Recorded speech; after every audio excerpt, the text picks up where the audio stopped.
Hey, what's up everyone? In this video, I want to talk about why social relationships are so important for your happiness and well-being. And I want to refer to a book that I mentioned in another video, and that book is Social by Matt Lieberman. And the basic point of this book is to tell you that and to really show you how important it is. In fact, there are studies in that book that showed that simply having a good friend that you visit at least once a week is equivalent to a $75,000 plus raise in terms of happiness and increased well-being. And what really inspired me to do this video was the fact that I met this person who was from England, and he was an elderly gentleman. He was pretty old. He had a white beard, and he was like really into meditation. And so I met this guy and we got talking, and it was incredibly interesting because he started talking about how when he was young, he used to live in a small village in England, and he had the whole English accent and everything. But the point was, he said that things had changed tremendously, and nowadays in cities, even suburbs or any type of area really, there was a lack of sense of tribe-like, village-like community. And the truth of the matter is, it really affected him because in these new city-like places, you have to drive to get anywhere to meet other people or have friends, and it could be incredibly tough to do so because it's kind of like the whole city life or a lot of different modern lifestyles. They just don't, there's not really room to make friends or meet people. And he really emphasized this, and I was just like, whoa. In my mind I was shocked because it turns out it wasn't just me. Like older people are seeing this too. And then he went on about talking about how in terms of dating, it's tough as well, because back in his day, in the village, everyone was just always meeting each other. Your literal neighbors, like people who live next to you, you would always be like walking into their house and they would be walking into your house, and you'd always be hanging around with dozens and dozens of people because you're in a well-knit village or town. But now that doesn't happen anymore.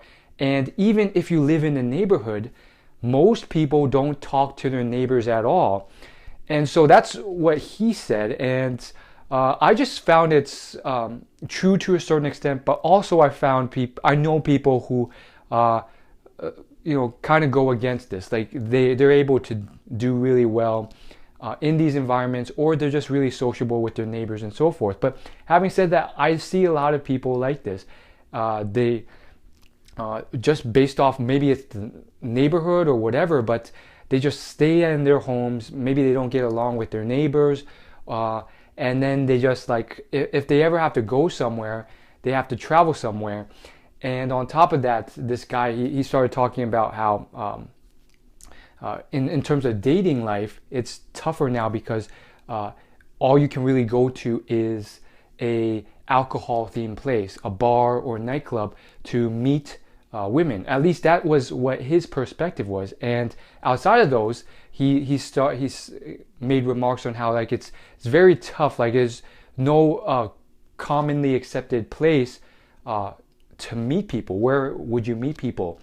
And I found that very interesting because I thought it was just me, but for this man from England to say the same thing, you're starting to realize that this is not just a small thing. This is an actual cultural phenomenon that's not good. And so a lot of us, we think that modern lifestyles are perfect or better in every single way, and that's just not true. And as you can see, it's damaging in a lot of different ways. And it's not all bad. Again, there's a lot of convenience with it too. Thanks to, very successful, innovative businesses, we have access to all sorts of food and restaurants within a couple miles of us that we can go to, from like with ingredients from all over the world and all these different recipes and all this stuff that we can have like that. Having said that, here are some of the bad things that I'm going to tell you. I'll give you a few tips on how to remedy. Although I'm going to conclude kind of just telling you that I don't have an answer for some of these, and if you do, feel free to leave ideas in the comments below. But here are the bad things about modern cityscapes or any type of modern lifestyles, even if you don't live in a city. The first one is the fact that you are kind of boxed into this sort of tradition or belief, cultural belief that, in terms of meeting people, I have to go to places with lots of alcohol to do so. And this is something that I thought, oh, it's just a myth. Oh, it's just something that a lot of guys have perpetuated. Other people don't think so. But on top of this elderly gentleman, I've seen a lot of girls who had the same idea.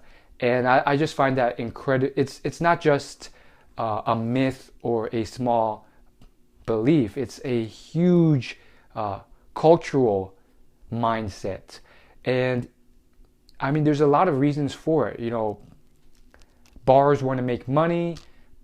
A lot of people who are very famous musicians, pop singers, they love singing about how they're always in the nightclub or drinking every single song.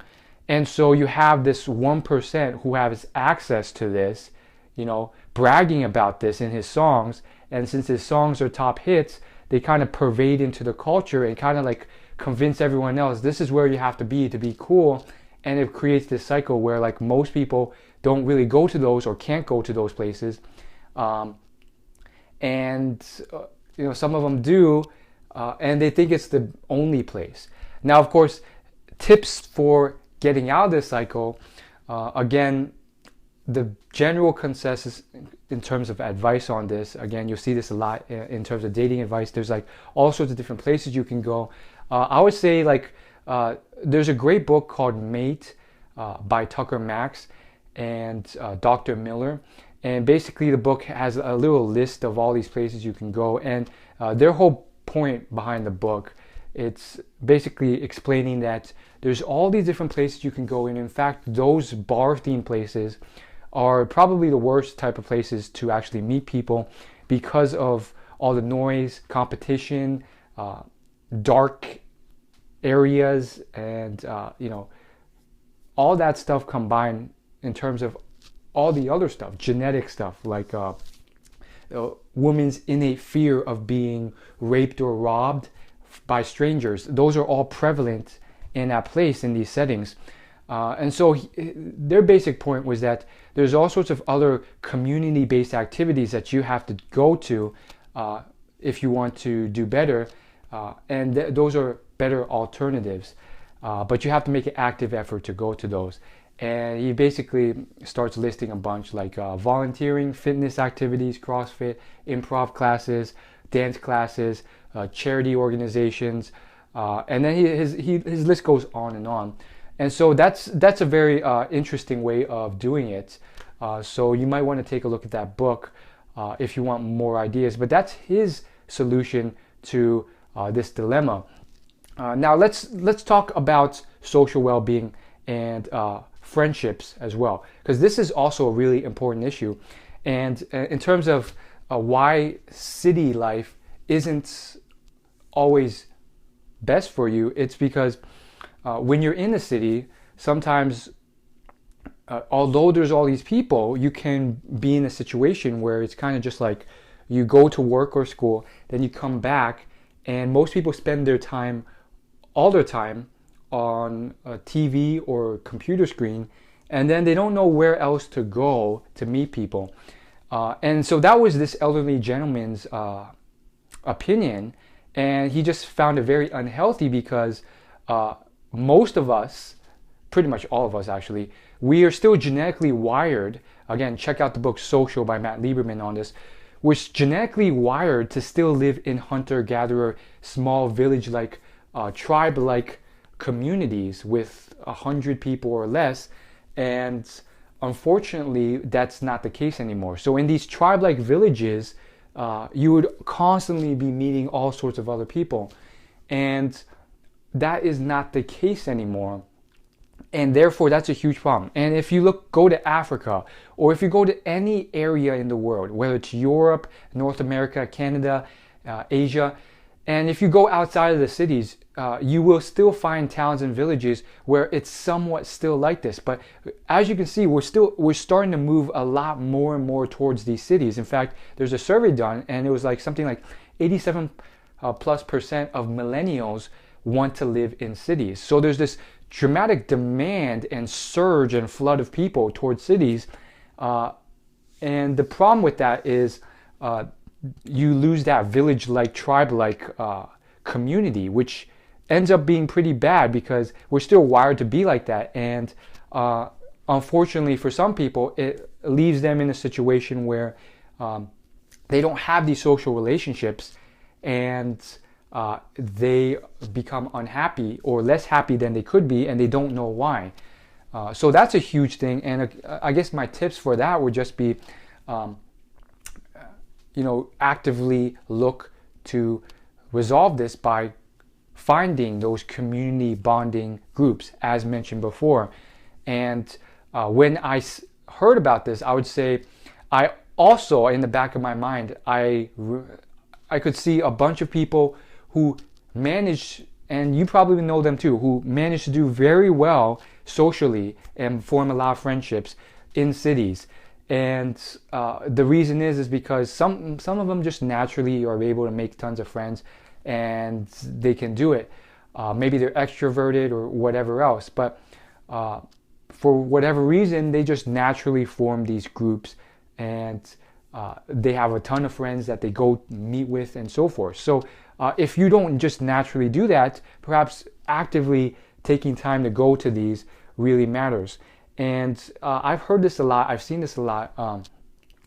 In retirement homes, most of the people there, they never see anyone else. And so the elderly people in retirement homes are very lonely, and they just never see a single person on a daily basis. And that's why a lot of volunteer groups, they try and get young people to go out and conversate and give company to these elderly people. And as I thought about that, I just thought, I don't want to ever be like that. And so I have to make an active effort to make social relationships so that by that age, I'm not like that. And I think that's a huge part of it as well. Most people don't make an active effort, and one day they wake up and look around, and they're maybe 70 years old, and they're in a retirement home or nursing home, and they have no one who wants to visit them, and they're just like, they don't know what happens. So this goes back into like the whole theme of personal development and self-improvement, which is that you can't let the world happen to you. Most people, this is a quote from Warren Buffett. He says, most people walk through life like zombies. If you don't, you will stand out. And the whole point is that most people just kind of let life happen to them because they have a sort of fixed mindset. They believe falsely that I can't change anything about my life. This is how I am, and I'm just going to let things play out. And what happens is, because they don't make an active point to make more relationships, sometimes for some people they can end up in these situations where they're in a nursing home and they don't have any people to talk to. So that's, I think, a part of it. I do think on a certain degree, it's not just like whether you live in a city or not, because I'm sure you know, just like me, a lot of people who do well in cities as well. They have a lot of friends, they're very active, sociable, and so forth. And maybe just like look at them and model them and figure out how they do what they do. Now, that doesn't necessarily mean become an extrovert if you're an introvert, but maybe just see like if they did it naturally. Some of them, it's not as natural as it seems. Maybe they took an active effort to go out and meet people, go to community building events, whether it's CrossFit or some other community-based activity. So I think that might be a part of it. But what you're seeing here, and this is just my theory, but it involves a lot more active work and conscious work to do it versus maybe back in tribal or village days where you couldn't help but be social and talk and conversate and meet all these different people in the town or village, because you walk outside of your house and all these people are just there. And this is actually something that still happens a lot, especially in Africa. I met this man who used to live in Africa, and he said, like, that's how it is now. Like, you can have 10 babies in Africa because you can count on all these people around the campfire in your little village town to take care of your kids when you're away. And then when you come home, it's not unusual, just like that guy from England, to come home to a bunch of different neighbors in your house. And then for you to go into your neighbor's house and for there to be a lot of people there, because it's a lot of a much more slower life and a lot more community there. And so it's kind of like naturally baked in, whether you like it or not. And because of that, like, we're genetically wired to like that. And so that brings us to the third and final point of why cities are maybe not the best for social relationships and what to do about it, which is that cities, there's a very fast pace to it. I think it might just be baked into the American modern culture for a variety of reasons, but it's very fast paced. It's go, go, go, work 18-hour days, do this, do that, do this. And I know not everyone's actually like that. In fact, all of us know people who are really lazy, even though they live in a city or they live in a society or culture where everyone's like working really hard and so forth. We all know a ton of lazy people who don't work hard and so forth. But nonetheless, it's baked into our culture so much that a city can provide a very unhealthy culture, in the sense that you're always working, and if you don't enjoy your work, or if you're just constantly pushing and working, you never have that slow-paced, natural genetic vibe that we've had for thousands of years, where you can just walk around your town or village and talk to people and have a conversation, and it's not a big deal. And I actually read this story about this man who traveled to all these villages where people lived record-breaking years. These were like villages where everyone in that village lived until their hundreds. And so everyone there was like 100 years old because of just the culture and environment that they lived in. And one of the common themes, again, there's a lot of books on this topic, and I read this from a book. I can't remember which book. There's a lot of books on how to live longer. One of them is 50 Secrets of the Longest Living People. But it wasn't from that one that I read this story. Anyhow, the point was, in this story, it actually might have been Social by Matt Lieberman, but he went into this one village, and everyone there was just really chill, and everything was very slow paced. No one was in a hurry to do anything, because they had very little to do on a daily basis. There's no real deadlines, and because of that, there's very little stress. And I think one thing that most people in American or first world country modern cultures get wrong is that they believe that massive stress is okay. And they're always looking for solutions or tips or techniques to manage or reduce that stress, with that false assumption that tons of constant daily stress is okay. And quite frankly, genetically, we are not built for that. When we have stress, it should be in very short, tiny bursts that rarely happen. Maybe once a month, once every couple weeks. And if they do happen, it's like, very short-lived, a few seconds or minutes. Because, again, for hundreds of thousands of years, tens of thousands, we were genetically built to live in these slow-paced village societies where if stress were to occur, it's usually when you're hunting or being chased by a dangerous animal.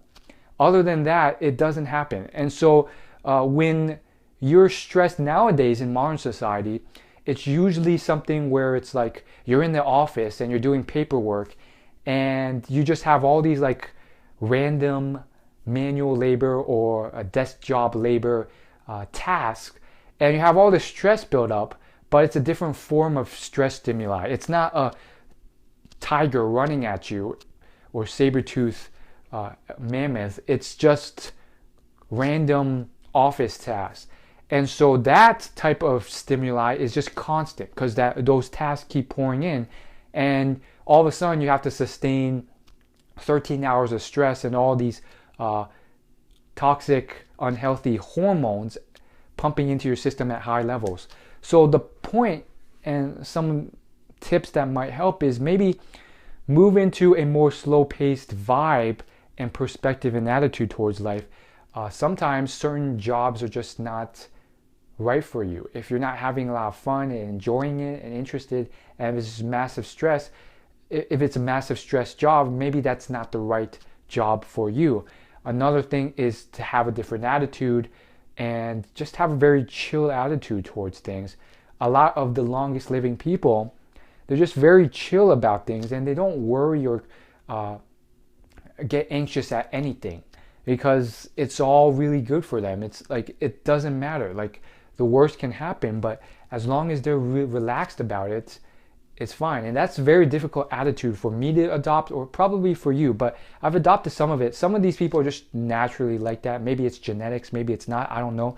But I have been able to adopt some of that. And then other parts, it's just very tough for me to do. So maybe you just have to change your life, your career, your work style to have a better attitude. The next thing I think it's just really important just to tack onto this. One very interesting aspect of studies of villages, especially villages that are very slow paced. So you have the Amish folk who they basically committed to a very simple lifestyle with no technology. Those people who live in America, Amish folk, they have record-breaking low suicide rates. Their suicide rates are like 100 times, something massive, like 100 times lower than the normal American culture. And same thing for a lot of different slow-paced, long-living villages, like the Okinawa tribe of Japan. And one of the reasons is the village, when you walk into that village and you look at the people, they can literally just walk through and converse and talk and say hi with everyone around them, and there's no rush to do anything. So there's the slow pace, that's one thing, and then the second thing is just that community vibe where they can talk to anyone and they know who everyone is. So those two things are something that you can try and add into your city life. And some people, and you'll see this naturally develop. I definitely know people my age who have done this. Sometimes people will just naturally, live in the city for a while and realize this is not for me. Others, some of which who were born and raised in the city, that's their home and they just love it. So it can really depend on a person. But some people, it might just be best to move to a more slow-paced environment that's not in the city. I mean, different people have different tastes and preferences. Otherwise, you can try and remain in the city and try and bring that bond through. I definitely have seen people who do really well even though they live in the city, and they have all these like dozens, hundreds of, maybe not hundreds, but a ton of people come out to their birthday parties or whatever events they have, and they have all these friends that they can talk to and conversate with all the time, and they've created that community vibe. And I've seen this myself with a bunch of different types of people, and so that's another possible option. I knew this one person, not one person, a bunch of people, and they were they were all from a specific area in Africa. And basically they came here, and they only hung around other people of their same ethnicity and same country of origin. And it wasn't because out of racism or anything. It was just, they clicked with these people more. So they were all from Ethiopia, and they all hung around other Ethiopians. And although they lived in a very American culture, they brought their cultural community with them. So yes, they lived in American apartments and everything, but they lived an Ethiopian-like culture, which meant that it was not unusual for one person to go home, and as soon as they opened their room, there was at least 10 people in there, and these were friends, these were family members, and all sorts of stuff. It was a community-based vibe. So maybe you can try and create that as well. So that's another thing. And so maybe that helps, maybe it doesn't. But in conclusion, there are certain things that you should know about your genetic nature, the importance of social relationships, and why certain modern cultural beliefs, whether it's, oh, bars and nightclubs are the best thing to go to, or you have to work really hard and 10 hours of stress every day is fine. Those things are not healthy for us, nor are they factually the best correct answers. They're not even correct. So don't buy into these false myths out there, and try these tips out to try and improve your social well-being and your happiness. And of course, those are just my theories and tips. Quite frankly, I believe that there is probably a better solution. Maybe it's some entrepreneur who comes up with a new way, or a new community, or a new, neighborhood or system or style of living that just works really well. If you can solve that, you could also probably make a lot of money. As Napoleon Hill says, with every big obstacle or pain, there is a tremendous opportunity there. But for the rest of us, we just need some help. So if you guys have better ideas, go ahead and leave a comment, and it might help our community here online find better ways to improve. So if you have advice or tips or ideas with, especially ideas with proven evidence, those are just great. Share them in the comments. It might really help someone out who's struggling with this. And I just think it's incredibly important to realize what's going on. There's definitely clear cultural myths that are definitely guiding us in the wrong direction. A lot of people still think that everything's for the better. Some people, they think cities are perfect. And it's just not true in a lot of ways. There's a lot of great benefits to cities and improvements, but there's also a lot of cons. There's massive trash, massive pollution, dirty areas, crime, violence, and of course all these social relationship disconnections and stress. So you have to find, get the best of both worlds. How can you get the benefits of living in a city without all the drawbacks? So that's it for this video. Hopefully it helped, and I really think this brings up an incredibly great topic of discussion in terms of just pop culture and all these false beliefs out there, whether it's working hard and stressing yourself to death and getting all that stress, whereas in the past our hunter-gatherer minds are still attuned to a more slow-paced way of living. What are your thoughts on that? What do you think can be done to fix this? Should it be fixed? Those are great questions, and if you have opinions, feel free to leave a comment talking about them and what ideas you might have to solving these issues. And of course, for some people, they're just naturally really good at these, and they never have to deal with any of them. For others, those are clearly there and clear problems. So do you think that really going to these events can really help, or is that maybe not the best solution? I don't know. Thanks for watching, and I'll see you in the next video. Peace.